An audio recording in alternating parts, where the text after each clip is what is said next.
Imperator-Solo.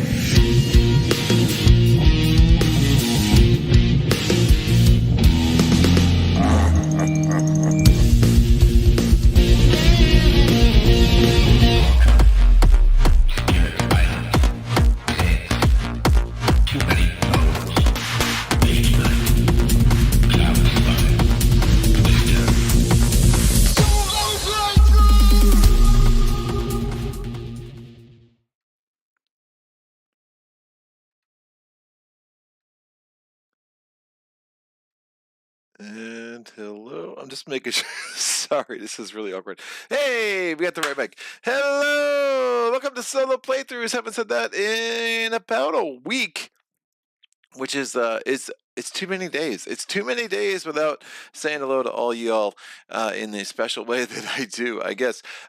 Yes, sorry about the little bit of a break. It was not totally expected, also not totally surprising. I was hoping to get a playthrough of this on the channel on Thursday, and then just with PAX coming up, and I was packing up a bunch of games that I was trading and getting rid of, and Adam Smith from Rolling Solo was coming in and I was hosting him, so just was too much craziness for me to realistically put the time in and do a good playthrough of this. So I was like, all right, let me push it off. I was hoping to do it on Tuesday or Monday, and just honestly just been reeling since PAX, just between family stuff. It's the holiday season, and again, I had to organize a bunch of games, organize everything that was going on. I will go through a litany of everything that I got, but seriously, the next public post, you will see a bunch of new titles. I am super excited about the next few months and had an awesome time with Adam Smith. So if you don't already subscribe to Rolling Solo, I would definitely encourage you once again to do that. Remember, I did do a Maze Night playthrough on Rolling Solo as a guest appearance. Probably about was that last year? That might have been last year at this point. Woof. That is nutty and more nutty. We have Ofer. Good evening, everyone. Hello. Good to see you, Ofer. I hope you are doing well. Another thing, today's my birthday, so excuse me. Well, you can accuse me of being late, but also excuse me for being late, because the phone has been ringing off the hook. I am very lucky to have so many friends and family who reaching out to me. So, yeah, it is what it is. And I took a shower because I smell good. I know that you really appreciate that from wherever you are, that I smell amazing. So, look, Ophir says, this looks interesting. I need more compact solo games. Man, I am in the same boat, and I have been doing my damnedest to get a few small box games. I mean, it started with Friday, Space Salt, Death Angel. I picked up Lost Expedition. This was sent to me as a review copy. Button Shy is a company I've heard a lot about. Their whole thing is that they make cards that are 18. They make games that are 18 cards, and this is seriously how it comes. It comes in something that you can put in your pocket. Reached out to me, asked if I wanted the review copy. I was very curious. I said, sure. So they sent me a review copy of the base game, which is 18 cards, and had like 2 of these little instruction booklets. And they sent me a review copy of the Solo Expansion Pack 1, which includes 2 new heroes and like the 6 cards that are related to that, as well as the rules and the cards you need for the Atoma, the Imperator. Look, I'm very impressed with this. I really am. I think the design in here is very smart. It's sleek. It's incredible what they've pulled off in 32 cards. I'm going to turn my phone on silent because game that includes a proper rule book as opposed to this. These are really annoying. All the rules are there for the most part. There are some ambiguities, but this is a lot to flip through when I got 4 of these double-sided, and it's not exactly organized in the way that's most intuitive, especially when you're trying to find information and playing the Imperator. There are some parts of this that there's just a little bit of information here and there. I think some of the design decisions, they went, like some of these locations have abilities. I think that ability should be in the center because there's other abilities that are on the sides. And I do think that, hey, just put that in the center, make that super clear. I understand, like, you spent a lot of money, I'm sure, for landscape art. Honestly, you could get the same idea in by having the art on the side. Just put that star ability in the center because that could be important. I think there are a lot of things that just made this really hard to learn. I expected to be able to spend 4 or 5 hours in this and have the rules down. Pretty cold. And honestly, it's been a fair bit more than that. I brought this to a family vacation for Thanksgiving, and I played it like pretty much every night after everyone else went to sleep. And I played like a few games of it, and I still feel like I'm kind of muddling through more than I like, and that's it could be it's a me problem, right? Like I'm learning a lot of games, it's hard, but I do think you're going to make the if this was a little bit more accessible, I think I'd be a lot more. Uh, I'd be raving about it a lot more. I mean, I think look, if you like skirmish games, this is great. I think it will shine for me a lot more at two players, and I think it's going to be a very good solo option to have. But I don't think it's going to be like ever become like a go-to for me personally. And I think part of that is just the spending the whole time like, oh, is that right? Is that where that's supposed to go? And like kind of figure it out. But I'll show it off today. We'll probably get 2 games in, maybe 3. I have a couple of I have the 2 expansion factions over here. They bring their own mechanics. So maybe we'll do a game of this and then, go and bring one of these in. There are only 6 landscapes. I assume that Button Shot is trying to set this up with a long line of, expansions. It's going to be easy for them to add like 3 more factions, to add some more terrain. So I'm assuming there's a lot more to come. This was originally kickstarted, if I'm not mistaken. And I do know they have some other solo games that people really like. So this is my first foray into what they do. And again, I'm very impressed with it.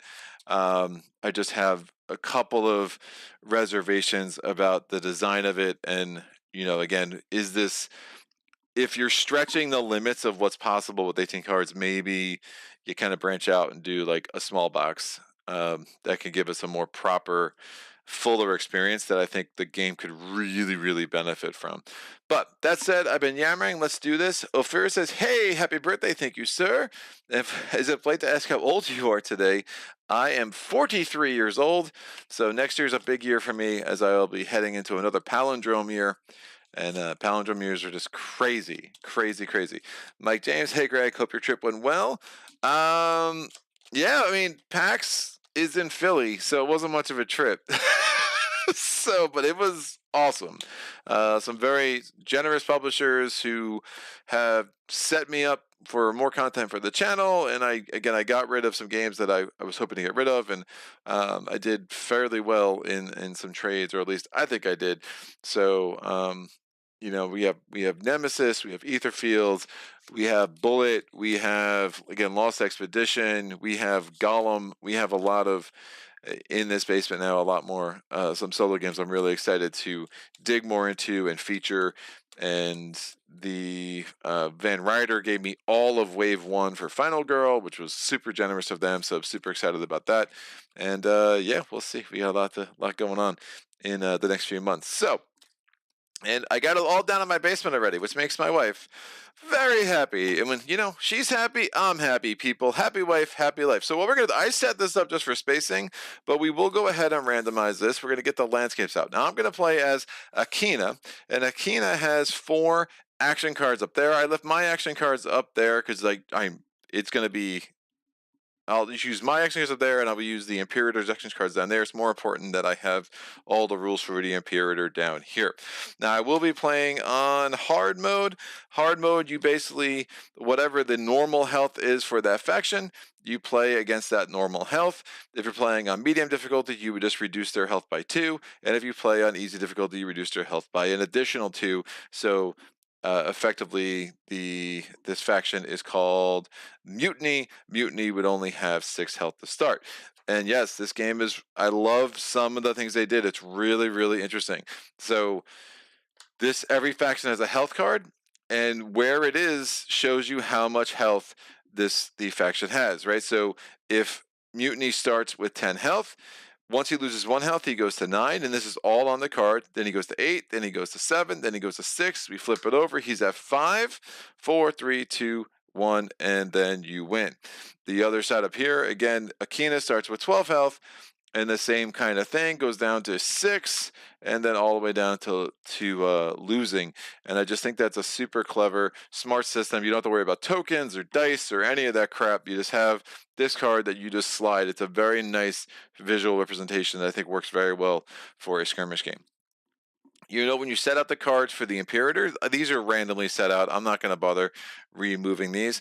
But when you set out the cards for the Imperator, you want to have them all showing the start side. So this is the start that the Imperator will start on. Additionally, Mutiny has a friend called Rig, and Rig will really prevent my ability to defend, and Rig should start on the side that does not have the broken heart, because you know Rig is fully healthy, and he's going to really mess with my ability to defend against attacks.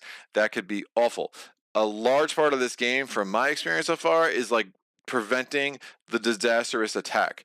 You always want the ability to defend, and not being able to defend can be a big deal, because instead of taking 1 damage, now I could be taking 4 or 5, and that could be really, really bad when I only have 12 health. Now, these are meant to be quick games, so you can just always run it back, do it again. Again, we'll probably get 2 or 3 of these on the channel right now. So when setting out the landscapes, each of the landscapes has a number in the corner, 1 through 6, and we want to make sure that the start side is face up. So we're going to put 1 up there, and we're going to put a Kina, and that's actually number 6. It's 1 landscape, but it's the number 6 landscape, which makes sense because the Kina is supposed to start. The human player starts adjacent to the one with the highest number. So I'm in the right spot. I'm not going to have to switch those, which is helpful. And this is the Dying Guardian. Now we're going to have a line across the, actually, how is, make sure that I'm doing the diagonal right. Yeah, I'm doing the diagonal right. Why do I second guess myself? We're going to put another one in this corner over here. This is number 2. This is the Ancient Canyon. That will go there. We'll have a line going diagonally this way, so southeast. This is the Forest Path. That's number 5. But again, numbers really aren't going to mean much after that. We have the Shadow Marsh. We'll put that there. Over here, we have the Temple Ruins. And here we have the Solace Glade. Now, there's a bunch of information on these landscapes. Each of these landscapes has a star ability, and the star ability you can trigger, hey, when you get the ability to do something that requires a star. Shocking, I know. You'll also see that these little boxes in the corners. Now, again, I know it's really hard to see with the camera. This is a more of a table hog than you would expect for something that's only 32 cards, because there are spaces to move around this entire board. So this is essentially a 6 by 6 grid that does take up a lot of table space. So if you are adjacent to one of these little squares, that means that you get a bonus to whatever ability this is indicated by that icon. This would be +1 to a force ability. These 4 happen to be in the same spot, so this would be +4 to a movement ability. This would be +1 to a movement ability here. This would be +1 to a defend ability. So those are automatic. If you're going to do that thing, you have to flip the landscape. It's a pretty dynamic way to kind of make things make the landscape interesting and make the environment ever changing, and you really want to be on top of that.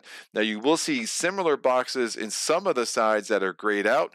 That indicates that, hey, when this thing flips, so if someone does a movement ability here, this flips, well, now we have an add 2 to combat ability. If both of these flip, well, now you have add 2 to combat ability, and you have this symbol which indicates dangerous terrain. If at any point I force my opponent into a location adjacent, and I mean orthogonally adjacent to a dangerous terrain, they take a damage. It cannot be defended. If they force me, or I decide to move through an area that has a dangerous terrain symbol, I will take a damage as well. When you only have 12 health and there's no way to heal in the current content for this game, you really need to be careful about getting that ticky-tack damage. Now, if I'm here, say Mutiny gets a force ability of a 4, he can move me 1, 2, 3, and I'll take 2 damage, right? So you really need to be aware of those, where those are. As the game starts, however, on the start sides, there are no dangerous terrain. So again, a lot of information in these 6 cards here. The last thing that you'll see is you'll see some of these things that have arrows. Those are shortcuts. Now, that is not a flip ability, so if I use a shortcut, we don't then flip the card. But as I'm moving around, or as they're moving around, you can use one of these shortcuts. So say I have 4 movement, we're going to go 1, and then I can move either here, here, or here, because this shortcut has 3 different arrows. Some shortcuts only have 2 arrows, like this one, so I can move here or here. It means I can't move there using that shortcut, but that's the only way I can move through landscapes. Otherwise, the landscapes serve to block movement or make it harder to get around. So one of the things we're going to try to do is maybe get Rig in a place where it's really hard for him to get to me. However, if Rig is up here, he can move the shortcut to get down. Note that when you do forced abilities, where you're forcing the movement of the opponent, you cannot use shortcuts to your Revel when you are forcing them. The other thing too is movement. You can move through like Mutiny can move through Rig, so you can move through another warrior on your side, but you cannot move through a warrior from the opposing team. However, if I was doing a forced ability, Mutiny wanted to force Akina, Mutiny could force Akina through itself and Rig and force me over there, provided he had a strong enough force ability. So if he had force 3, he can go force 1, force 2, and force 3. He just can't make me land there. All right, so that's that. My cards also all have a start side, so they always have to start there. So again, that's the same for the Imperator and for me. And then this is basically the Atoma deck for the Imperator. It's only 6 cards. Each faction also comes with one of these things. It is basically some clarifications, tiebreaker rules, priority for star abilities, etc., etc. And there's, again, a lot of information just on one little card. It also has, or one little piece of paper. This does not count as part of the 18 cards. So this is part of like the rule set, but it's really sharp. So there's, again, one of these for every faction, which can be helpful. Alrighty then. So I think we just start playing. I think that's enough. The lay of the land. We kind of talked about the landscapes. Everything's on its start side. We're good to go here. Let me check something real quick.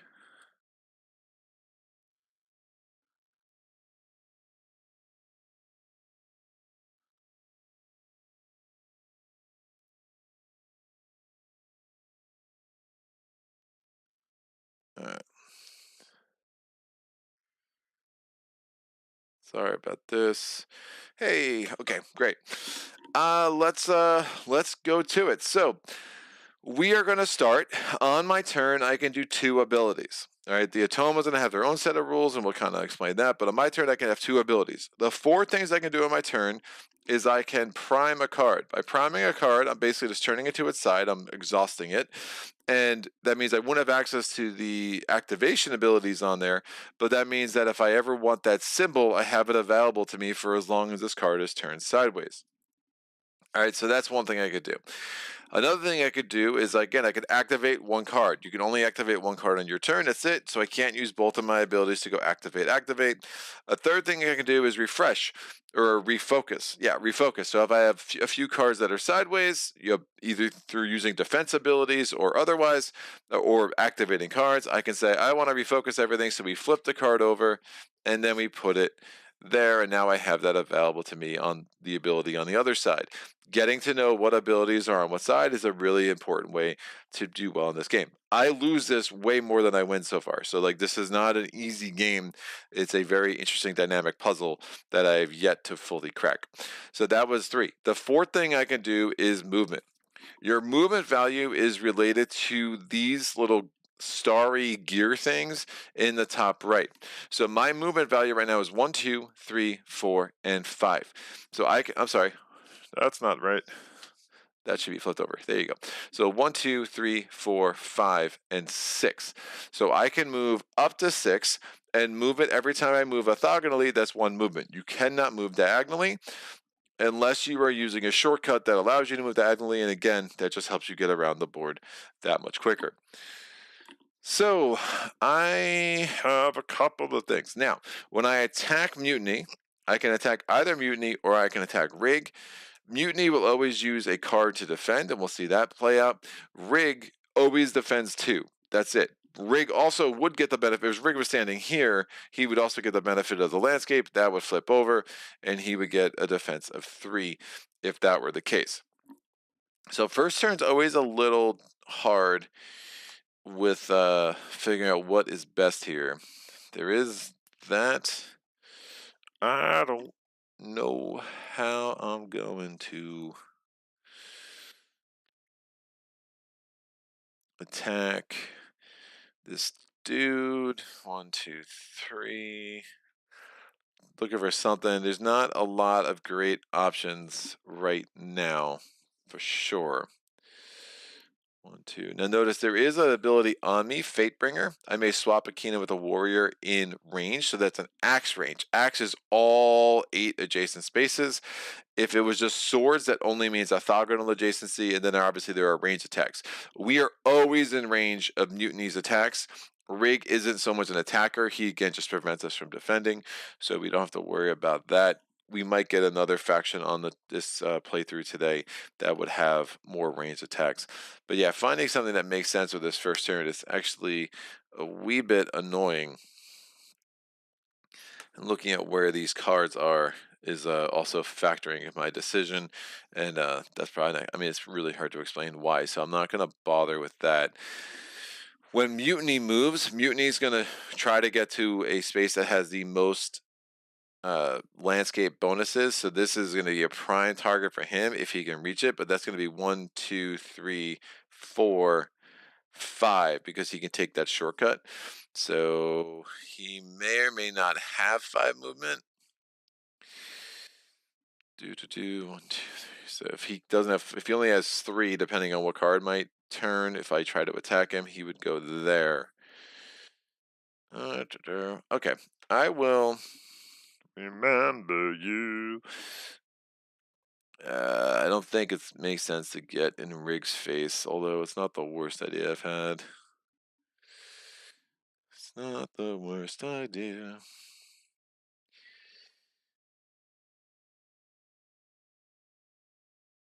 I just can't defend.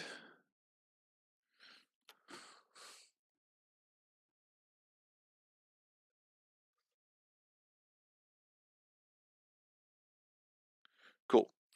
Done. Sorry. Private conversation with the wifey happening in real time, so I do apologize.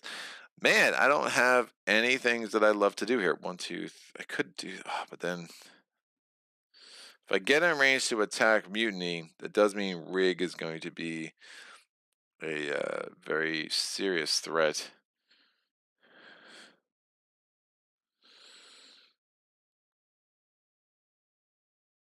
So that's not great.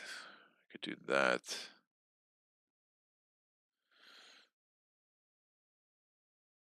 Force attack, force range 3. I could do that. Let me just force Rig into oblivion, I guess. So I'm going to move. So I have a move value of 6. So 1, 2, 3, 4, 5, and 6. Now I'm going to do this Ancient Will. That's going to give me a force ability of a 2 plus 1 for every yellow symbol I have. I don't have any yellow symbols, Prime, so it's just a force ability of a 2, and it's range 4. So I'm going to do 1 and 2. Now, range is always counted orthogonally, so it's not 1, 2, it's 1, 2, 3. I also have a star ability on this card, so I'll just kind of turn it 45 degrees before I fully exhaust it. With that star ability in this card, I'm going to be able to use this star ability on the Ancient Canyon. I'm going to be able to force Rig 3 more. So 1, 2, and I'm just going to leave him there because he can't reach me, and I don't want Mutiny to get access to that range symbol. Since we're always in range of the Imperator, every time he's adjacent to a range symbol, he would flip it over, and it adds +1 to his attack as if it were a combat symbol. And that, my friends, is something I don't love. So that's my turn. I just kind of forced Rig out of the way so he doesn't get up in my grill, and I'm kind of happy with that. We're now going to go to the Imperator's turn. So at the Imperator's turn, we have to draw a card for him. We're going to draw the top card off. We want to make sure when you take a card off, you don't flip it over. You have to keep it the spacing it was and keep that face up. I'll just turn it sideways to kind of keep track of what the discard pile is here. And now we're going to do 3 steps of the Imperator's turn. The first step is to move. They have a movement of 6. They are going to prioritize any active map bonus. Now they're going to prioritize the one that has the most map bonuses. So 1, 2, 3, 4, 5. That's going to get them over there. Again, they had 6 movement. They liked that. If there was a tie, say there were 2 places that had 4 map bonuses, then they would go on here and they would see, hey, the compass, they're going to go the one that is the location where they would end that is highest on the map, and then the secondary tie is most to the left. Now, Rig is going to go. What's Rig going to do? He wants to get an orthogonal adjacency to the warrior. So any player's hero. So how is it going to do that? Well, it only has 3 movement. That's Rig's ability right there. 1, 2, 3. It can't get there. It just nothing you do get there. So what's it going to do? It's going to get to the closest possible space. The closest space is going to be either there, this 1, 2, or there, 1, 2, and directional selection on here says the one that is highest will be the one it's going to go to. So it's going to go 1, 2, and 3. Now again, that's battle axe adjacency, but it is not orthogonal adjacency, so we're totally good here. Now, activate. So we're going to activate the card. Which card? We're going to activate the card that's on the right. So we have an arrow pointing right. It's always going to be the leftmost card or the rightmost card that is not exhausted. So we're activating this one. So Siren's Curse. It's got a force ability, force 2, range 4. Again, range is totally irrelevant. The problem is that it's only going to force me to move if it can move me into one of the danger zones on any of these landscapes. Now, there are none of those flipped up, so it can't do that. So since it can't do that, we automatically go to its fallback ability. Now, the fallback ability is on page 10. It's a little confusing. So again, if they're forcing, but none of our warriors can be forced into active hazards, it goes to the fallback ability. What's the fallback ability? Good question. Every faction has their own fallback ability. This one is attack 3. That's a hefty attack. So what am I going to do? I'm going to... is there any way I can kill Rig? Probably not. Probably not. So I have this active bonus that I'm just going to flip this over for sure. So that's defend 1. And then I could exhaust Ascendant to give me a defend 1 plus 1. For each purple symbol I have 1. So now that's going to give me a defend 3. So I take no damage. So we didn't do the force ability because he couldn't force me, and so we did the fallback ability. The fallback ability can only be triggered once per turn, and attack 3 is no joke, so that's a good thing.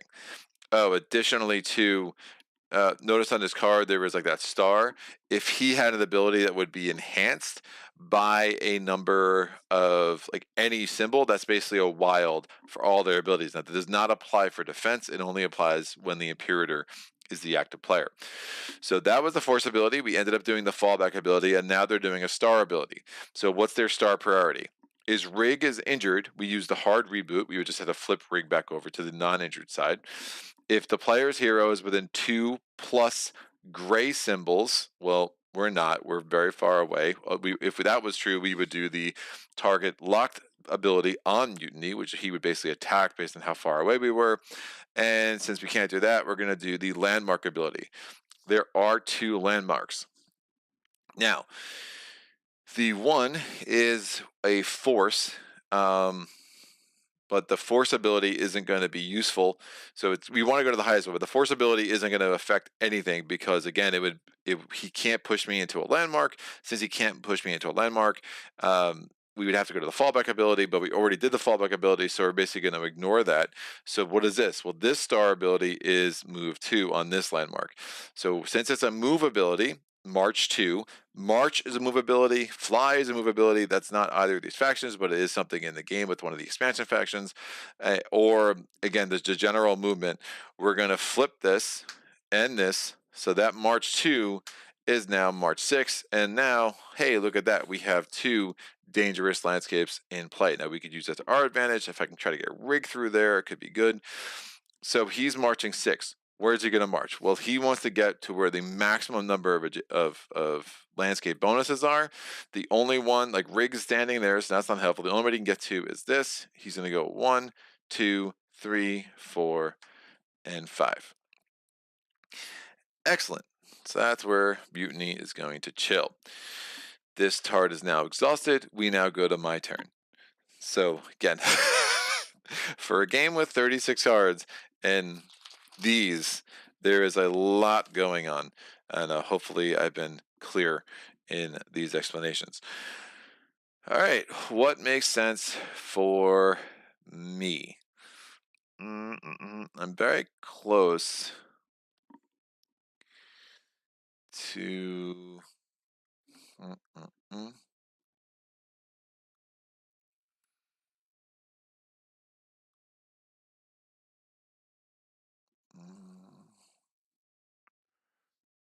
I don't love what he's working with right now. Because he's going to have an extra attack. I don't love that either, though. Again, the double range would be add 2 fists, which I don't love. So I think I still want to get Mutiny the heck out of there. So I'm going to do Stellar Swing. Ooh, that's not going to work, is it?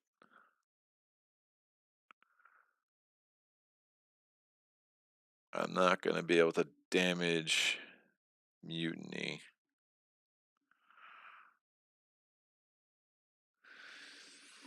Attack 2, range 3. All right, I'm not going to be able to damage Rig with what I am currently working with.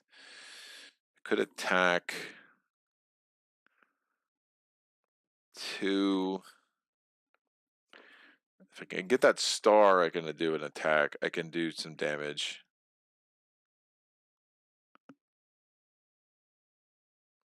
But then I'm only moving 1, which is not great. Oh, by the way, so back here, so refocus. If 2 of these cards are flipped, so it was 1 or less cards that were ready for Mutiny, he would do a refocus action. But since there were 2 ready, he's fine. He's got a heck of a lot of movement. That star is bad.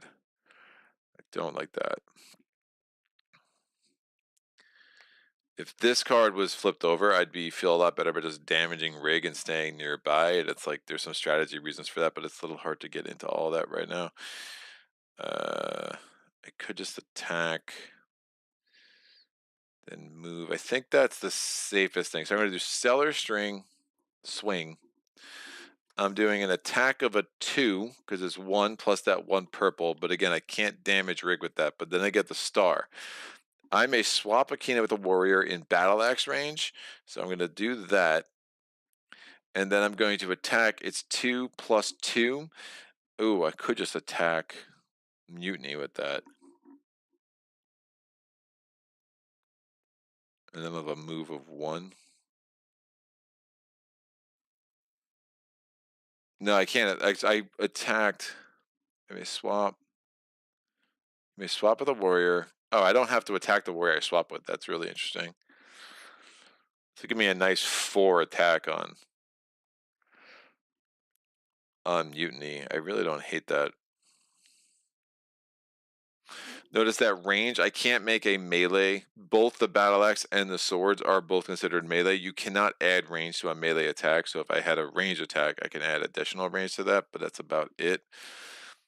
I just really don't love Rig being there, because both of these would be pretty. This would be disastrous. That wouldn't be that bad. Yeah, I think I have to damage Rig as much as I want to pile on some big attack on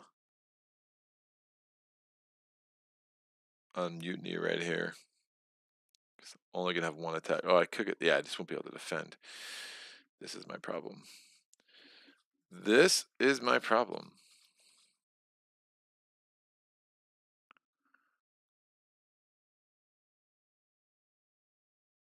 I could do this.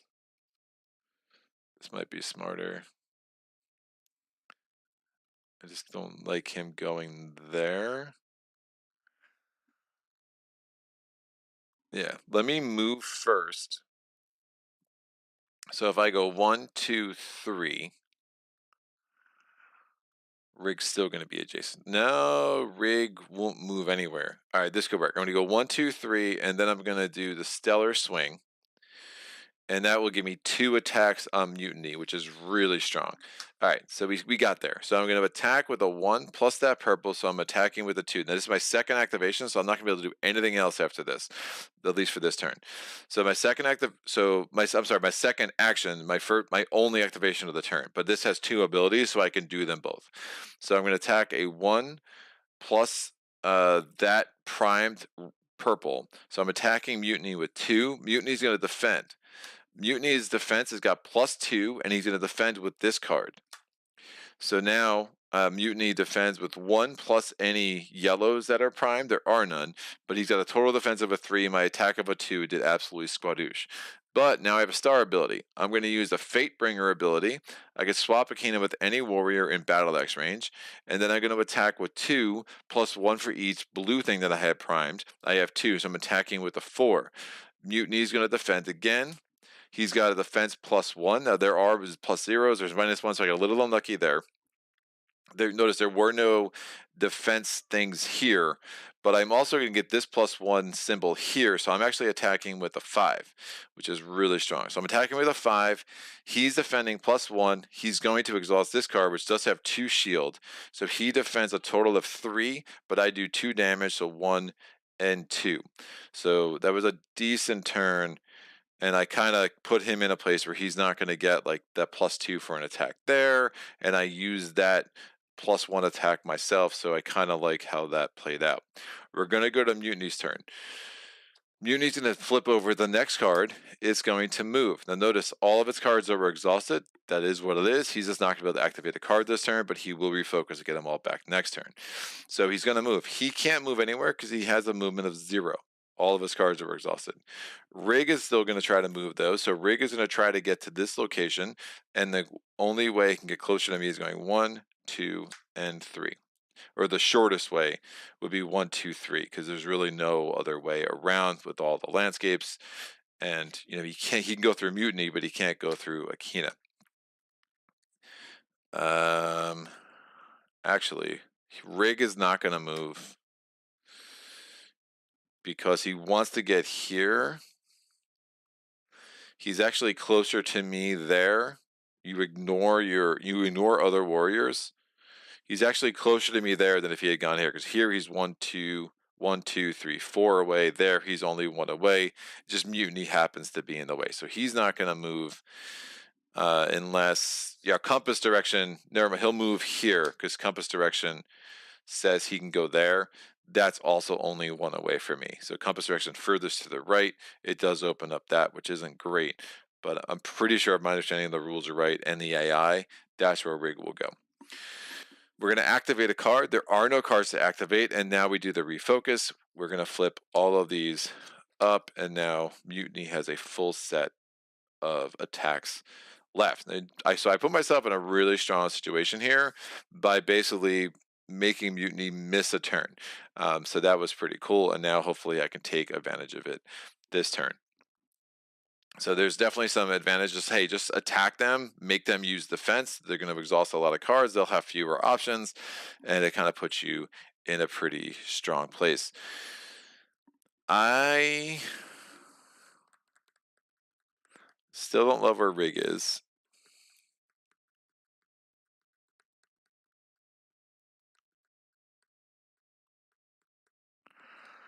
Mutiny has 8 health. I have 12.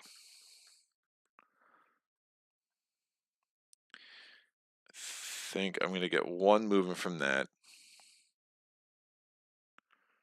I could refresh and move.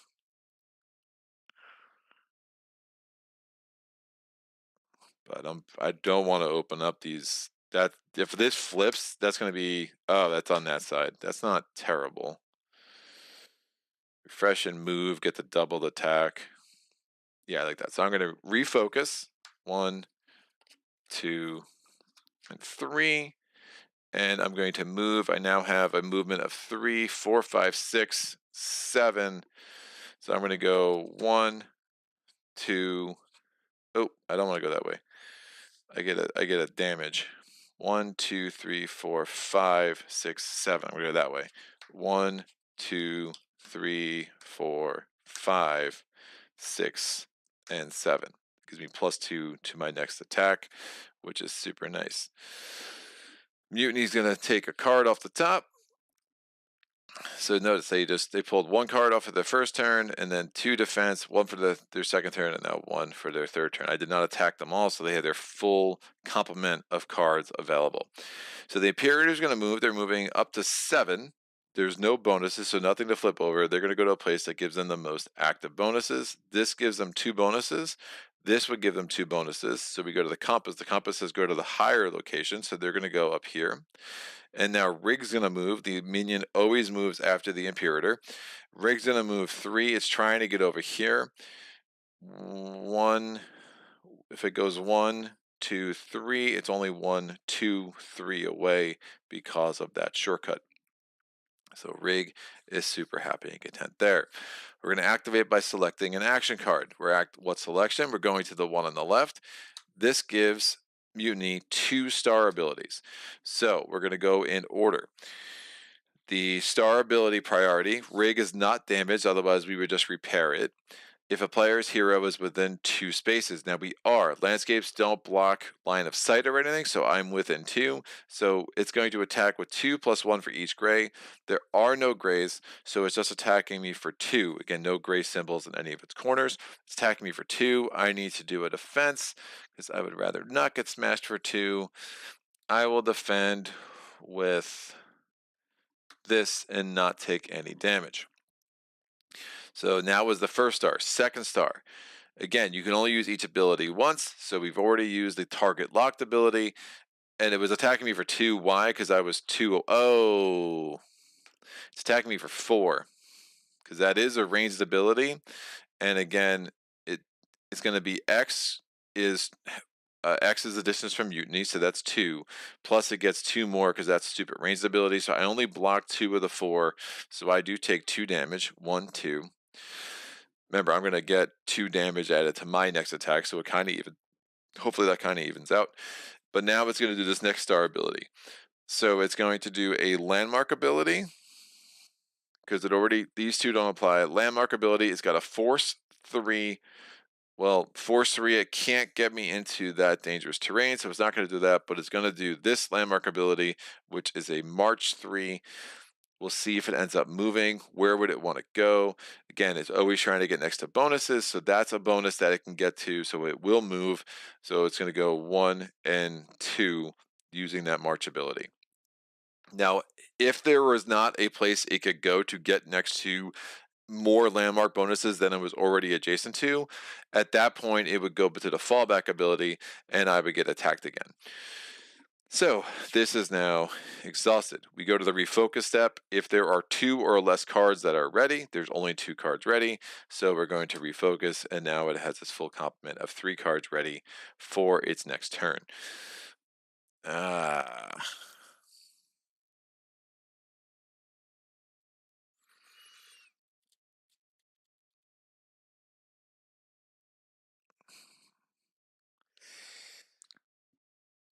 Now, when you're forcing people, you can't force them through. You cannot use shortcuts in the purpose of forcing, because otherwise, I'd be very tempted to move Rig closer to me. Now, this force ability for me, I also have to be orthogonally adjacent to anything that I'm trying to force.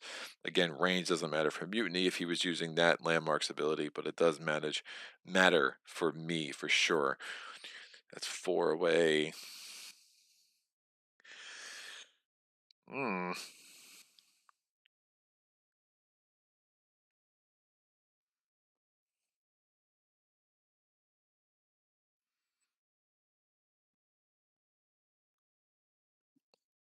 It could injure. That's not terrible.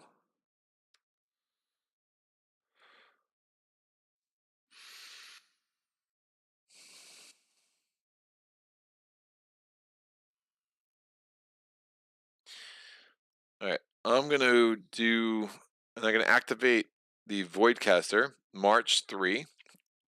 I'm not going to do any marching, but now I have an attack 1, range 5. I don't really want to flip that back over, because again, that +2 attack is nasty. So I'm going to do attack 1, but I'm going to make it an attack 3. And Rig is definitely in range of me, so I'm going to go ahead and just injure him because he only has 2 defense on his non-injured side. He has 3 defense on this side, so being able to combo 2 attacks on one turn that could take him out is not the easiest. And now with that done, I will go ahead and I will refocus, and I'm just going to stay exactly where I am. We go to Mutiny's turn. This goes over. There are no more cards. So what we're going to do is take this, have all cards the same facing that they were. We're going to shuffle them, and then we're going to flip this over, and that's going to be the card for the Imperator's next turn. We will not take another card off the top. Again, there are only 6 cards in this deck. So we're going to flip this over. This is the Imperator's card. It is move, activate, refocus. Oh, shocking. So here we go. Again, the differences in these cards aren't so much at top. It just depends on, is there an extra wild or not? The differences of these cards really do come from, hey, selection, compass, and the defense one is pretty huge. So getting rid of a defense 0 is something that does not make me super happy. So the Imperator is going to move. It's going to move up to 7. Now, if the Imperator decides not to move in this part of its turn, it doesn't do the fallback ability. That only applies if there's any kind of movement ability that's being done during the activate part of its turn. So that's like an important distinction. So it's moving 7. It's going to go to the place that has the most bonuses. This has 2. This has 1. This has 1. Can it get to the one that's in 2? Remember, I'm kind of in its way there. So 1, 2, 3, 4, 5, 6, 7. It can. That's where it wants to go. So 1, 2, 3, 4, 5, 6, and 7. I don't mind that at all. Rig is going to move. Rig wants to get adjacent to me. Well, now Mutiny just got in its way. Otherwise, it actually could have gotten adjacent to me. So 1, 2, 3. So I got a little bit lucky there. But again, I knew it at 7. I could have figured out that it was probably going to do that. So Rig's going to try to get there or there. The closest way would be 1, 2, 3. I think it will just stay there and just be 2 away. Anywhere else it goes, it would be further than 2 away. So that's where that's going to stop. And now we go to the activate. We're choosing to activate this card. It's an attack 3. It's a melee attack normally. It's orthogonally melee attack normally, but again, we don't have to worry about range with their attack abilities. So it's attacking me with a 3. I'm going to defend 2, and I'm going to take 1 damage. So I'm down to 9 health. Now it's going to do a force ability. Its force ability is a 3. But again, it can't get me to any place where it injures me. So instead, it's just going to go back to its fallback ability. The fallback ability is attacking me of a 3 again. It did not heal Rig, which I like. The problem is my movement is garbage.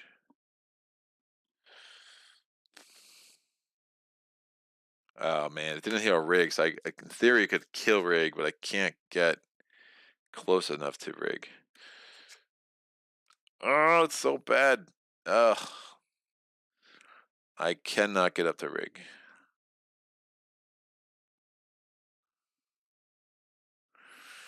Shoot. Well, I guess it is attack mutiny, which is fine.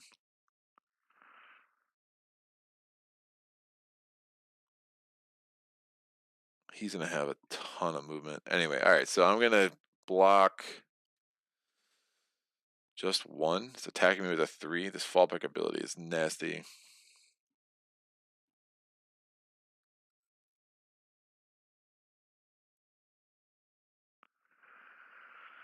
Oh, I can totally wipe it from any activations next turn again, which is good. Yeah, I'll do this. That gives me a block of 2. It's attacking with 3 because the fallback ability, I take 1 damage. I'm down to 8. We go to the refocus. Oh, it didn't use a wild for either one of its abilities. The force ability would have had that wild count if it could have gotten me up to a landscape, but it can't, so it didn't matter. Or a dangerous hazard, I should say, but it didn't matter. So now we're just going to stop there, and we go to my turn. Refocus ability, refocus 1. There are 2 ready cards, so we don't have to refocus anything for mutiny, which is great. And since I'm just going to make it not have any actions next turn, I'm going to do a move ability. So I have a move of 2. So I'm just going to move the 1 here. And then I'm going to go ahead and attack with this card. So I'm attacking 3 with an Astral Strike. So attack of 3, we're going to do a defense for the Imperator. Defense is +0. Card selection, we're blocking with this. There are no landscape bonuses next to it, so I'm getting 1 damage through. And now I'm attacking with a 2. Defense is -1, blocking with this. It's 1. Now, wilds, again, if that had a wild, wilds don't count when it's blocking. It only counts during their turn, like I said before. It has no pink icons to augment its defense, so its defense is just 1, -1, so a defense of 0. I'm attacking 2, so 1 damage and 2 damage. It has 5 health left. And note, it forever, going forward now, it's going to forever have a gray icon that will add to certain abilities. Most notably, it's going to add to its target locked ability, which is really strong. So that's the end of my turn. Oh, that was my second action. I did a move and then I did that activation. And now I have 8 health and the Imperator has 5. The Imperator is going to go. Is going to take a card off. It's going to move. Its move value is 0. All of its cards are exhausted. However, Rig's still going to go, and now Rig's going to get up in my face. Ooh.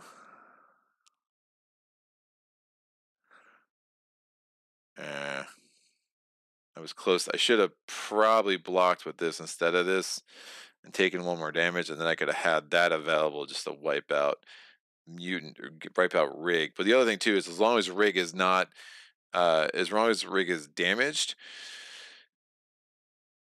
Mutiny will waste stars to heal Rig, right? So it's one way we might be able to avoid a fallback ability, we might be able to avoid a big attack. I mean, you can definitely make an argument either way from a strategy standpoint.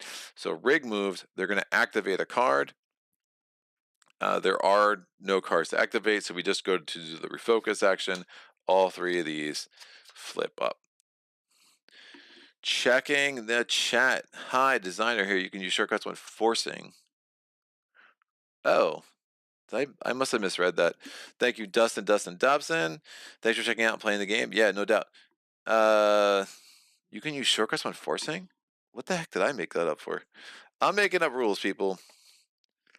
Okay, that's cool. And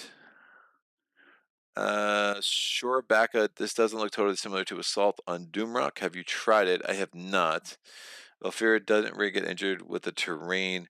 Oh, excellent question. So, Ulfir noticed that Rig came over here. The problem is, or the exception is, when the Atoma's doing their movement step at any time. So their own move actions, the Imperator does not take damage. That includes their minions. However, if you force them adjacent to terrain, that's absolutely a way that they can be defeated. And that just got a little easier to do if you can force through shortcuts, which I did not realize that was the case. But yeah, excellent question. Sorry for letting that sit out there for so long. All right, so that's the end of that. So where he's got 5 health, I mean, at this point, there's an argument just to go for it and just to try to knock this dude out. But obviously, I only have... Rig is injured. This would be super bad. That wouldn't be that bad. I can hope that the next card doesn't activate this, because what it would do is it would fix Rig, and then he would attack me. And when he attacks me, I'm not going to be able to defend because Rig will be fixed. So that's pretty gross.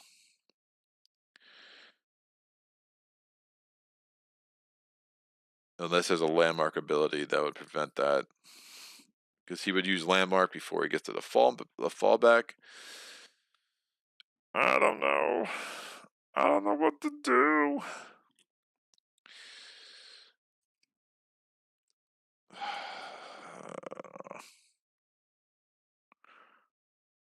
Yeah, I think an attack 2 is probably not doing much. I think all my strong attacks are up right now. I do have that ability.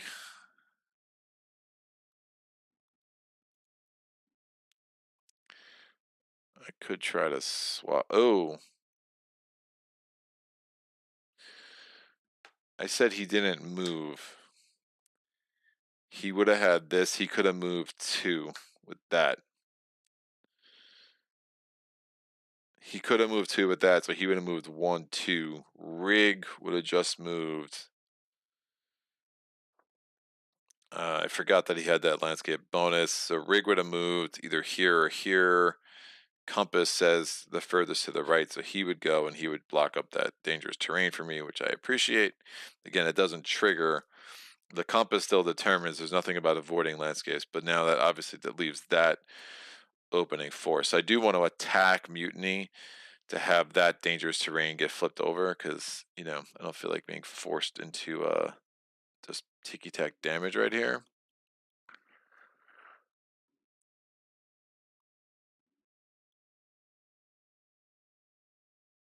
It's no great place for me to move. This is quite the pickle. Oh, I could kill Rig that way.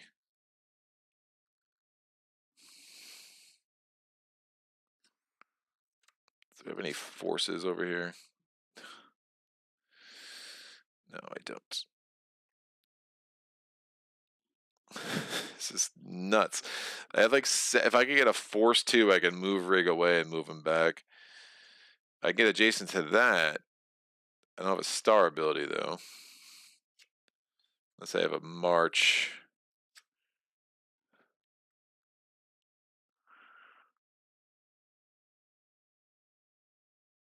Battle axe, attack both of them. That's not going to help.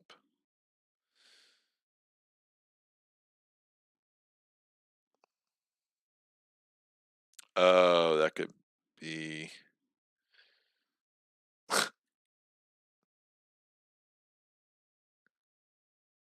Huh. I'm like trying to figure out a way if I can move. I want to like flip. I want to like refocus, move, and force all in the same turn. I just don't think I have it. Definitely don't think I have it. So I think what I do is I attack and I refocus. Make him flip this. Or do I refocus first? Yeah, let me refocus first. So I'm refocusing. And I'm looking at star, and it's just not working, unfortunately. Attack star.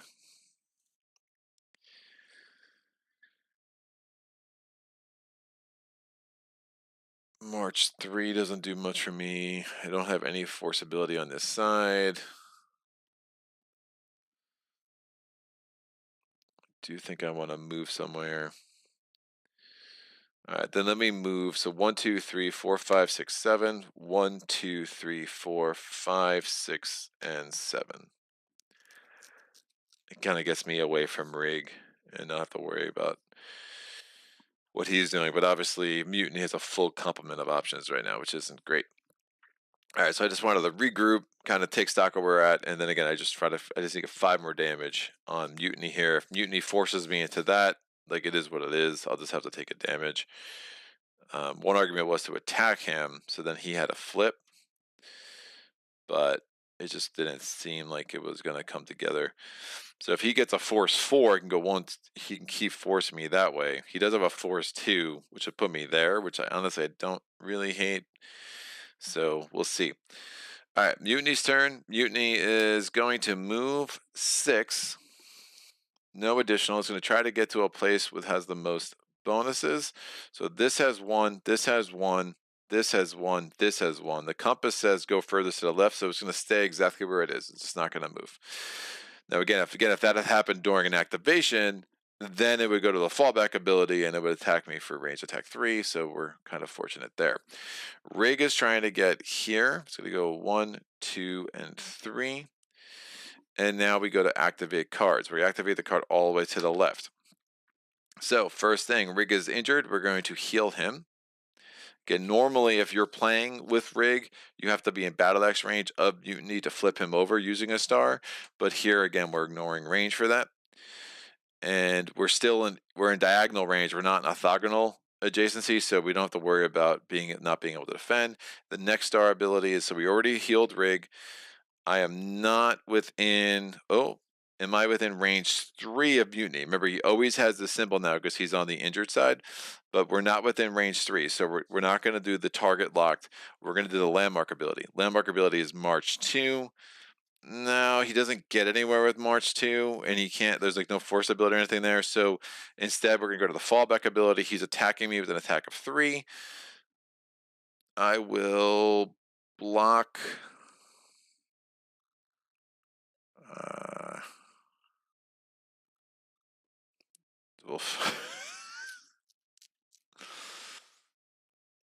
I will block, and I will block it with.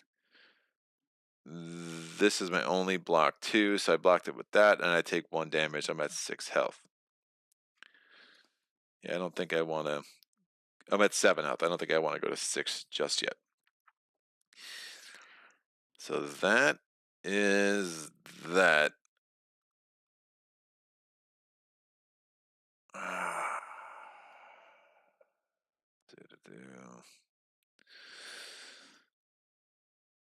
Yeah, haven't attacked him yet. Don't want to have that flip. I do want this to flip so I can start getting back to the center.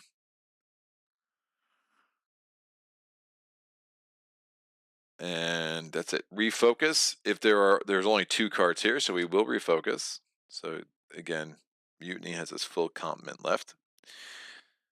I'm going to do the following. I'm going to do the Eternal Seeker for attack 2. I'm going to make it attack 3 with this. It is a ranged attack, so that's fine. We're going to injure Rig.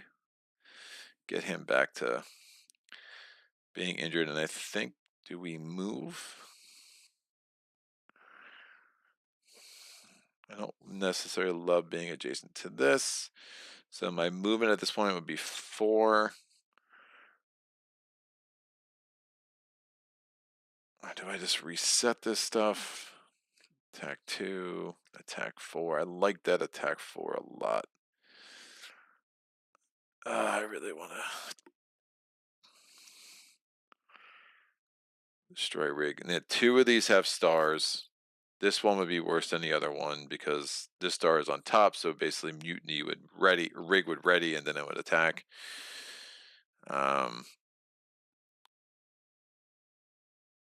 I could do that. So I already activated an ability, so I can't activate this card now. But I can move 4. Yeah, let me do that. So I'm going to move 1, 2, 3. Oh, it's very close. And 4.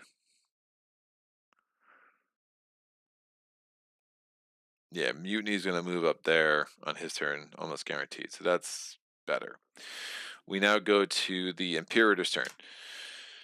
Mutiny's looking for the most adjacencies. It's going to go 1, 2. Rig's going to try to get close to me. 1, 2, 3. Mutiny's activating a card, the one all the way on the left. Star ability, just readies Rig. And then it's attacking 2. And I will block the 1.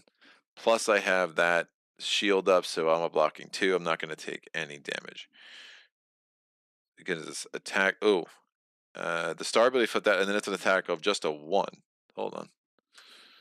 It's an attack of just a 1 because he has no pink, and there's nothing adding to that. So with the attack of just a 1, I will actually use this card to block.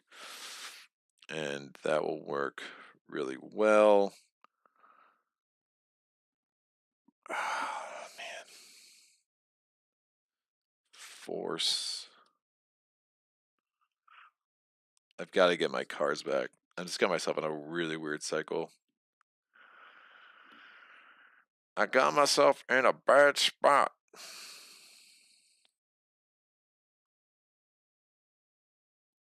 What's this, a force ability? March 2.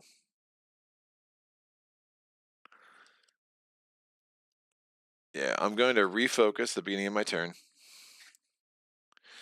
And then I'm going to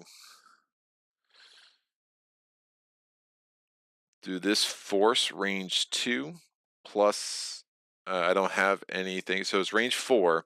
It's a force of 2. So I'm going to move Rig here. Rig takes a damage as I force it adjacent to the dangerous terrain.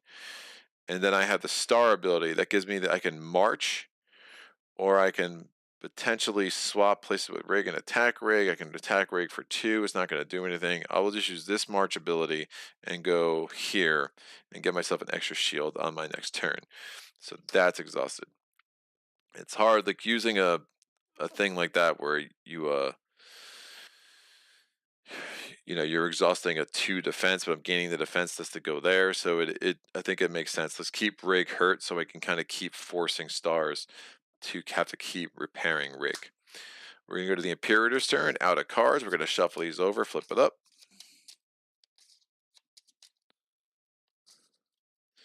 Flip. The Imperator is going to move. It's moving 3, 4, 5. It's gonna move 2 things here, 1 here, 1 there. So it's going to move 5, 1, 2, 3, 4, and 5. The Rig is going to move. Rig moves. It can go there or there. Compass says it goes high, so 1, 2. Card selection, we're doing this one. Remember, Rig is hurt, so I can defend to this. And it's attacking me with an attack of a 2. I will block. I can kill Rig. That's good. One less thing to worry about it. I'll block. I will block with this one. It's just a block 1, but I also get this block as well, so I don't take any damage. We're going to go to our refocus, where these are going to reset both of these. My turn, I'm going to attack 4. That's enough to get Rig out the game. So 1 really kind of controlling variables here. And then I'm going to refocus, get all of these suckers ready.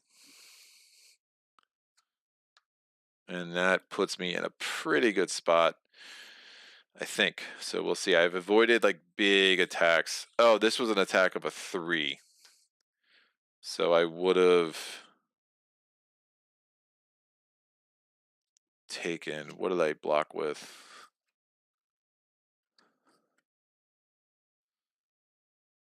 I don't know what I blocked with.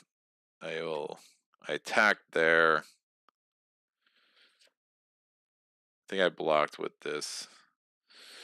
So I will have to take 1 more damage because he had a combat marker there. But that gives me a permanent blue, which honestly I think is potentially just better, and hopefully can help me like finish this off a little bit quicker. So the Imperator's turn. Imperator is going to move. It's going to the place with the most symbols. It has a move of 7,000. I counted. It's going to go here. We're going to activate this card over here. It's going to do a force action of a 2. It cannot force me into any dangerous thing, so it's going to go back to the fallback option. The fallback option is going to be an attack of a 3. I will block 2 of that. I'll take 1 damage. So we've used the fallback option for the first time. Now it's going to do a star ability. So it has a force ability, it doesn't do anything, and now it has a March 6. So we're looking for the place on the board that has the most symbols. It's going to be back here. So 1, 2, 3, 4, and 5. We're going to refocus. There are 2 cards left. That's a 1. Since it's greater than 2, we don't have to worry about anything. My turn. I want to just try to smash Mutiny. So I'm going to go at the move of 5. 1, 2, 3, 4, and 5. Oh, 1, 2, 3, 4, and 5. Don't go next to that. And now I'm attacking him twice, so he'll have no cards next turn. I'm attacking with a 3. Bam. The +2 defense, we're exhausting this card. So he fully blocks that. Now I'm attacking with a 2. +0 defense. This is 1 +1. So he's fully blocked both my attacks. Of course he did. He's annoying, but that's how it goes. All right. But now he's not going to have a turn, but he definitely prevented any kind of damage. So his turn now. Bam. He's going to move. He's moving just 1, so this flips. He's going to try to get to the most symbols. He's already at one symbol. He's not going to move anywhere. He's an activated card. He has no cards to activate. We do the refocus action. These all go right side up. Again, I have to do 5 more damage to him, and it's been slow going for a while right now. So I think we should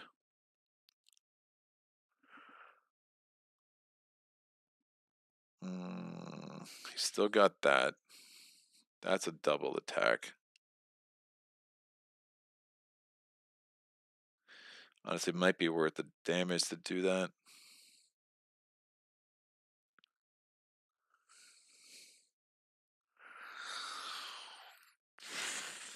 No, I'd have to take 2 damage, 1 there and 1 there. If he gets a force ability, he could really start messing me up, and I don't love that. I don't like that at all, kids. Could flip him over to smash him for 4.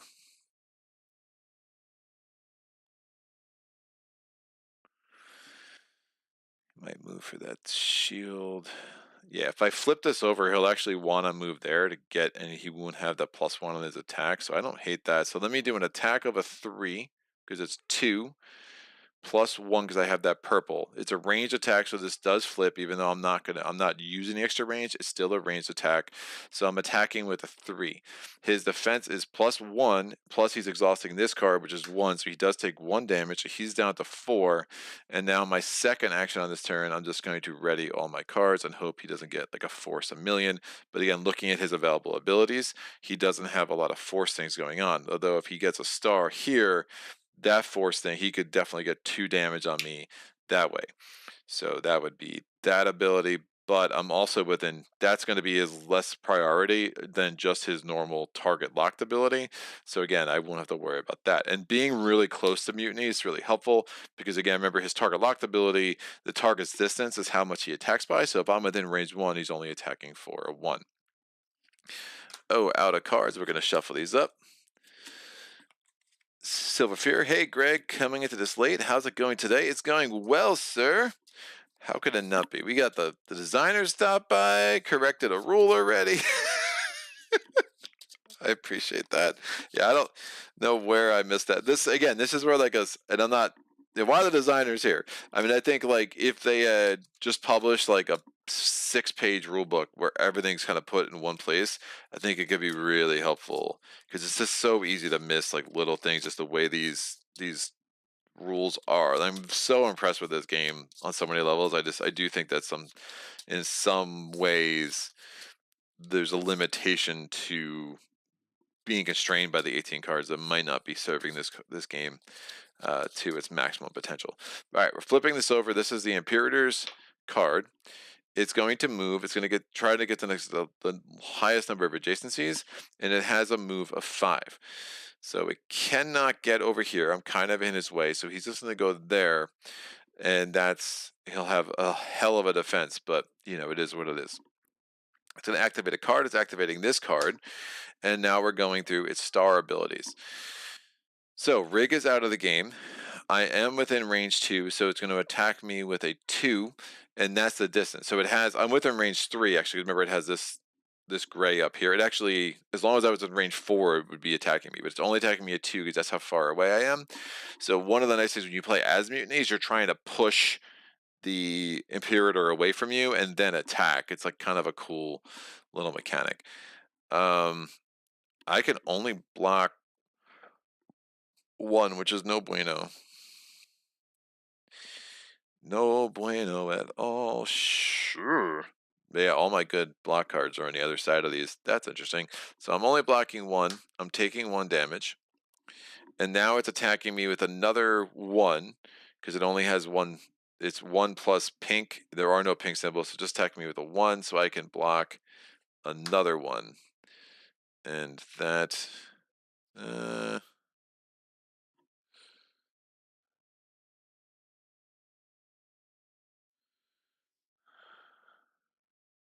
yeah, I'll take no damage from that. Woof.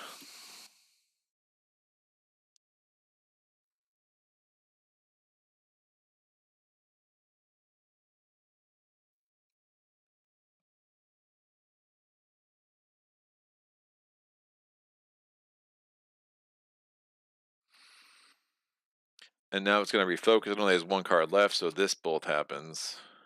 I think I go for the kill.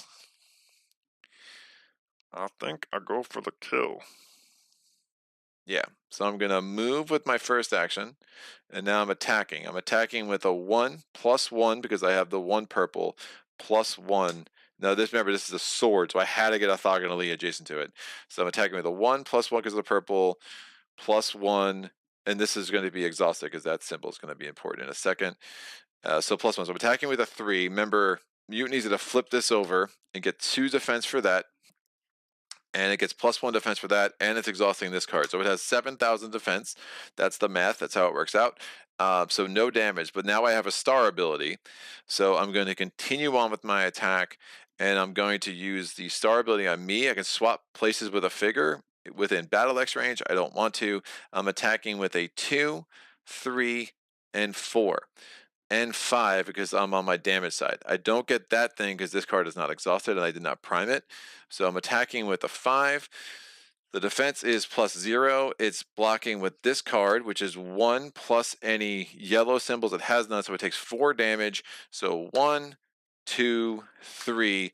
It is dead skis. Woo-wee! That was cool. Like I don't know. Where's the designer telling me what I messed up? I want to.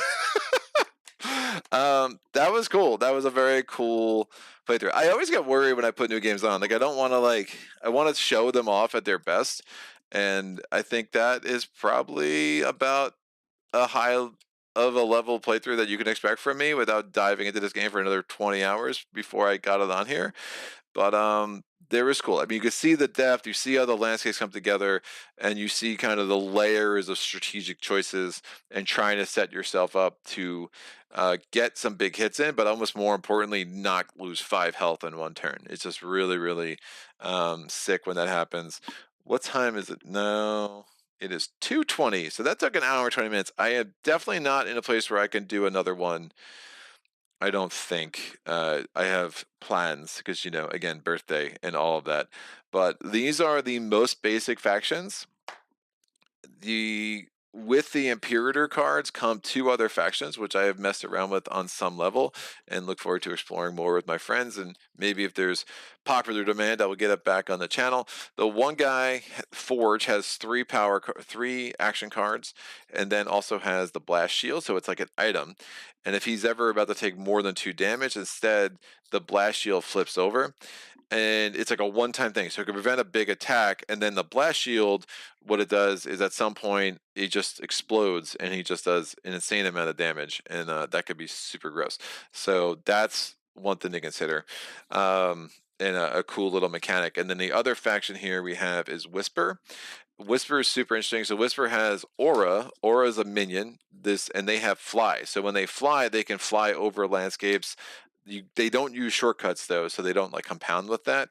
And then the thing that happens with Aura is when you damage Aura, it's pretty easy for Aura to heal, but every time Aura heals, if Whisper has more than 2 health, she takes a damage to get Aura back.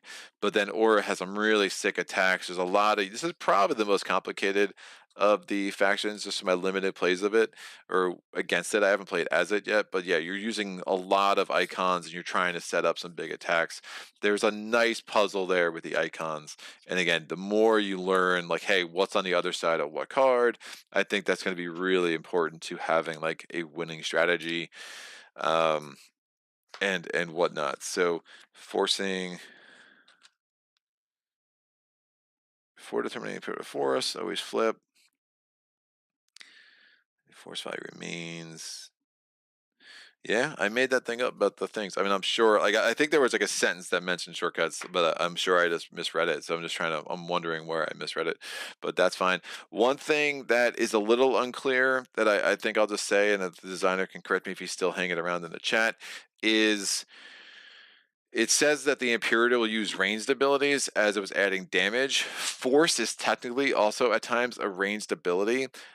My interpretation is that you're only flipping the landscape tile when the Imperator is using the landscape bonus, the ranged bonuses, not the tile. You're only flipping the landscape card when the Imperator is using the ranged bonus for extra attack.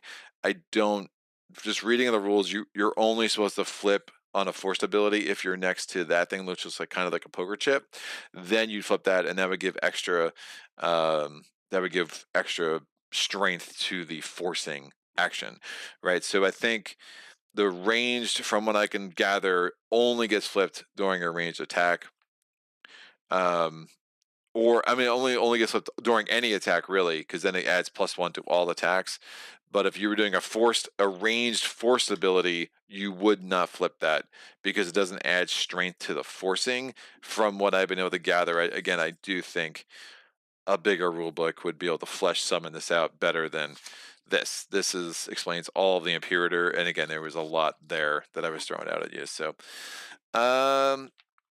Ophir Gonan, good game, a brain burner. This, yeah, shockingly so. Shockingly so. I mean, they sent it to me. I was like, oh, I'll get it on the channel in a month, and it's been a month and a half just because I was like, oh, there's more going on here than I expected, and the learning process from these things wasn't easy. I'm just, I'm not trying to hammer that point any more than I already have, but it was, oh, there's a lot going on. And I think if you again read, I really enjoy like less popular games, especially like Kickstarters, like the comment section on BGG can be an absolute like don't even bother. But like a game like this, I mean, this was Kickstarter, but like it's a smaller community. It's like people that really like are just less likely to be absolute morons. I mean, who I love and respect and all that stuff.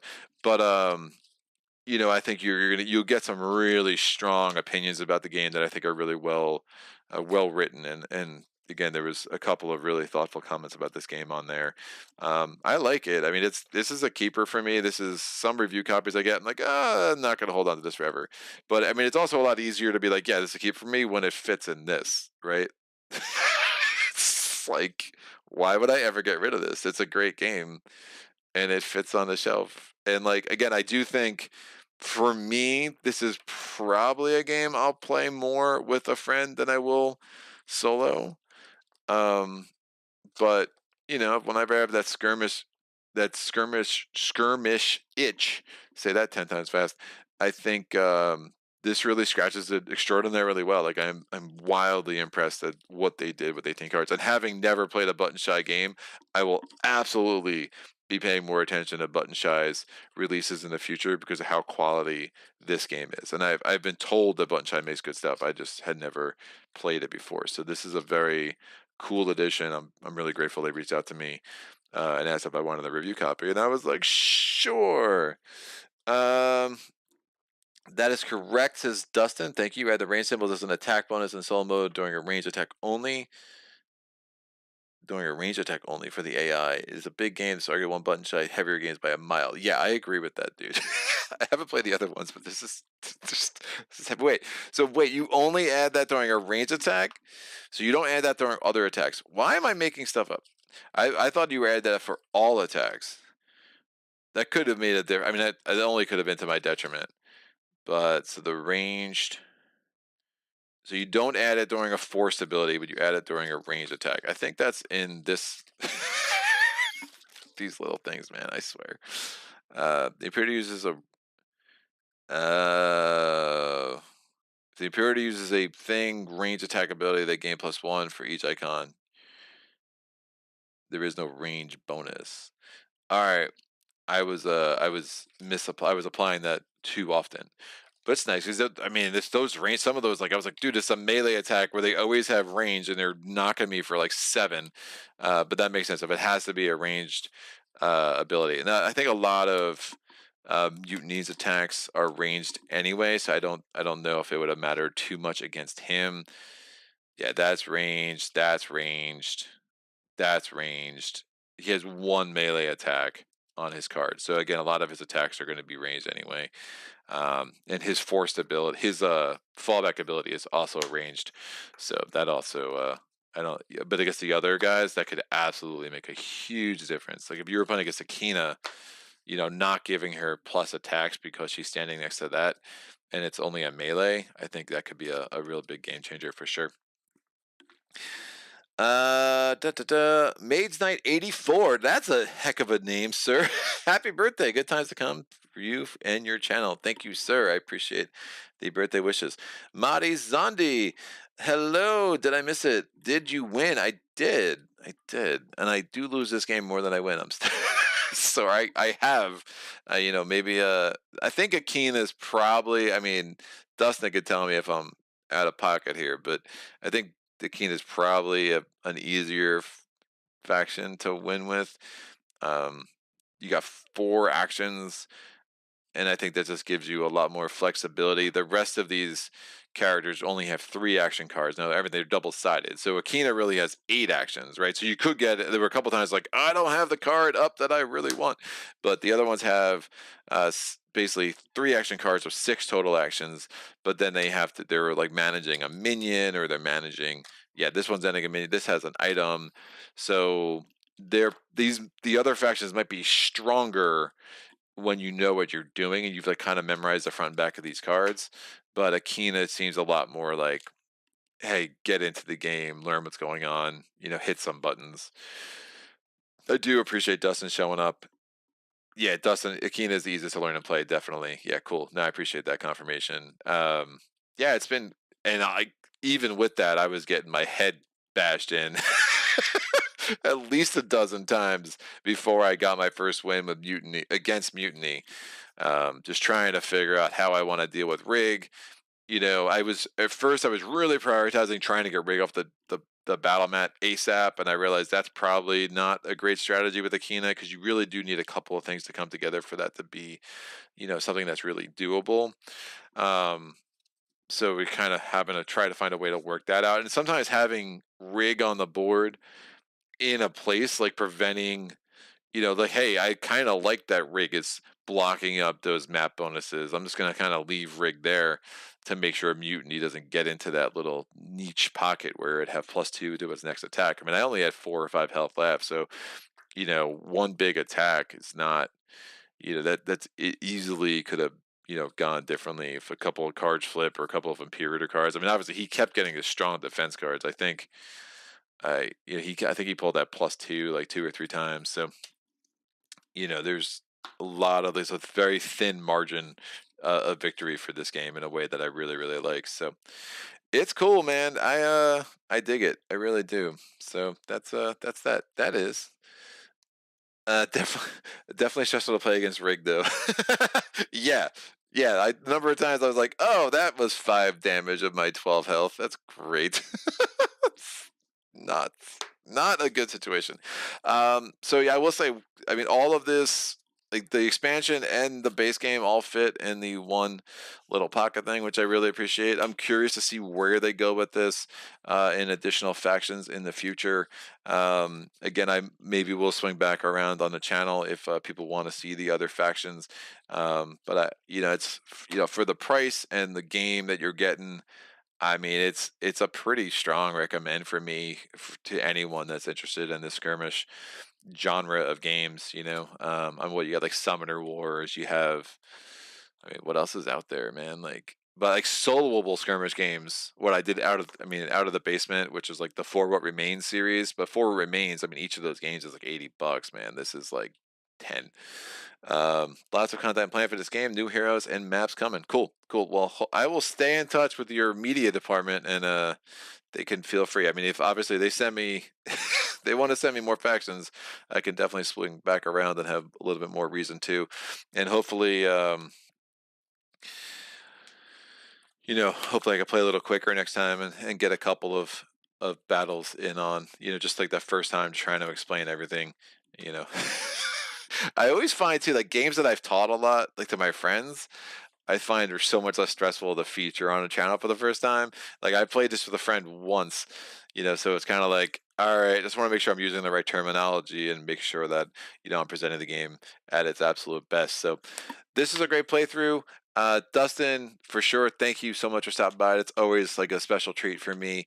I think you're like the 6th or 7th designer to be here for a playthrough, and I absolutely love that. So over, have you played Space Hole Death Angel on the channel yet? I did. I've not played it live, I don't believe. I put 2 playthroughs on the channel that were recorded and edited. Um, I might do a live one at some point with all 12. Like when I play solo now, I've actually just been throwing like all 12 of the, what the heck are they called? Why am I totally blanking?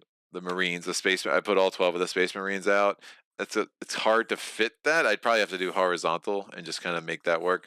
But I really like that game for what it is, for sure. I mean, is it worth what it costs on a secondhand market? Probably not. But like, it's fun, and I played with a couple different friends groups. One it worked really well, one it didn't at all. That die is absolutely brutal, but sometimes you get into the swing of things with what is it? Lexiconium Calistarius, and he's like just kills like 7 Gene Stealers in a row, and you're like, oh, it's amazing.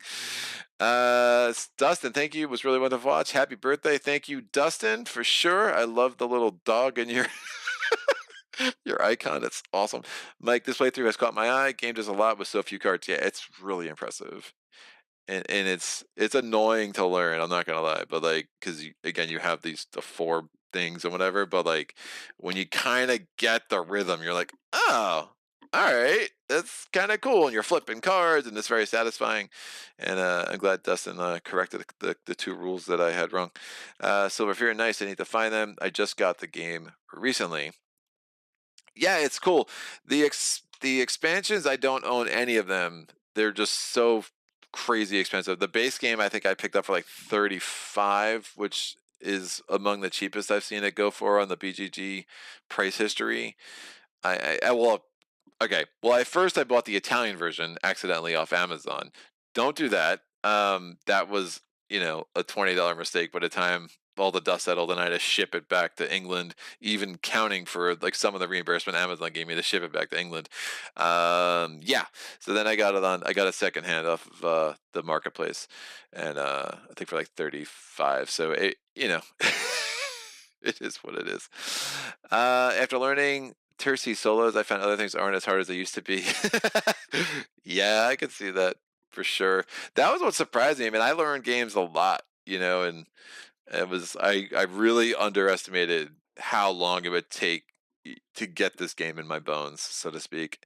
I talk about solo games like they're all like elaborate dances. I mean, the level, like the mid to high weight complexity games, where you have to learn all the steps, and sometimes I find it super easy, and sometimes like it's just like, wow, why is this so not clicking? And this was definitely surprisingly so in the latter category for me, where I was just having a really hard time getting myself immersed in the system to like play through a game relatively quickly. And but I mean, it's kind of nice. I mean, the setup, look, in games that have a long, elaborate setup, like that can be really annoying and off-putting. In this game, though, it's like, oh, okay, let me reshuffle these 6 cards and put them back out. All right, we're good to go.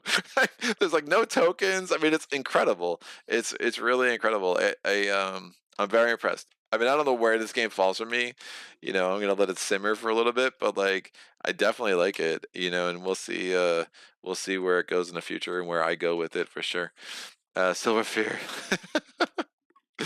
I don't know if he's laughing at me buying the Italian version, or the idea of learning a Tercy solo. I mean, I don't know. It is. I mean, I found Imperium easier to learn than this game, which is nuts. Which is nuts. But like, and the packaging of this is about 700,000 times better than the packaging for Imperium. But that's a whole other rant that I won't go on again. So this was cool. Thank you for everyone who's stopping by. I'm only going to do 2 playthroughs this week. It's just between birthday, family stuff, and still kind of recovering from PAX. I don't have the time to get a third one on the channel, but I will have 4 next week, and I'll try to have 4 the week after that. So we'll get somewhere between 10 and 12 playthroughs on the channel in December, when all the dust settles. At least that's the plan. So, but only 2 this week. Tomorrow, I'm going to be doing a 3-handed playthrough of Spirit Island. We're going to do Guard the Isle's Heart. I have 3 more of the aspects to go through. So we're having Wind, Lightning, Reach, Shadows, and Might, Earth against level 6 England, Guard the Isle's Heart, that should be bananas. So really excited about that. So definitely tune in. And next week we'll have a Mage Night. At some point I'm going to get Australia on the channel. I need to get Resident Evil 3 back on the channel. I want to feature the expansion to that, and we'll go from there. So happy birthday, Greg. Party on, says Silver Fear. Happy birthday, says Madi. Have a nice day. Thank you, sir. Shukran Katir, if I can kind of remember any of the Arabic I used to know, which wasn't much, but it was something. And that's about it. So everyone have an amazing day. I will be back tomorrow with some Spirit Island. Thanks again to Dustin, and thanks again to Button Shy for the review copy of Battlecrest and the Fellswood base game, plus the solo expansion pack with the Imperator. So pretty cool stuff. Until next time, thanks for joining me, and happy gaming. Solo.